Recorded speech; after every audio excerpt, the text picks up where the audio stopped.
श्री देवी जागबायक नमन करता हांव। आयज आमी देवी जागबायक श्रीफळ दवरून आमचो हांगासलो उस्कयचो प्रचार चालू केला।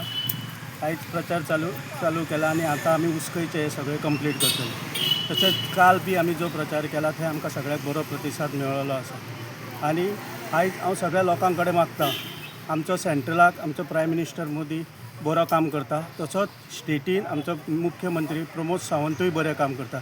त्या खातीर हांगासरूय लोकांनी हांगासर जिल्हा पंचायतीकूय आमकां सगळ्या BJP पार्टीचे तांकां निवडून हाडून तसो फुडलो प्रोग्राम हे जावपाक डेव्हलपमेंट जावपाक हांगासर तेंच्यांनी BJP वांगडा रावपाचें ह्या लोकां कडेन मागता। तशेंच फाल्यां आमची मिटींग आमी हांगासर दवरलेली आहा साईनगराक, थंय 6 सुमार थंय आमच्या मिटिंगेक आमच्या वांगडा येतलो राज्यसभेचो खासदार श्री सदानंद भाई तानावडे आनी आमकां जी प्रभारी म्हणून लाभल्या सुलक्षणा सावंत आनी आतांच तिका हांगासली प्रभारी केल्लेली आहा केरळाची, ती येतली। त्या खातीर फाल्यांच्या मिटिंगेक सगळ्या लोकांनी मोठे संख्येन थंय हाजीर रावचें हें आमच्या लोकां कडेन मागता।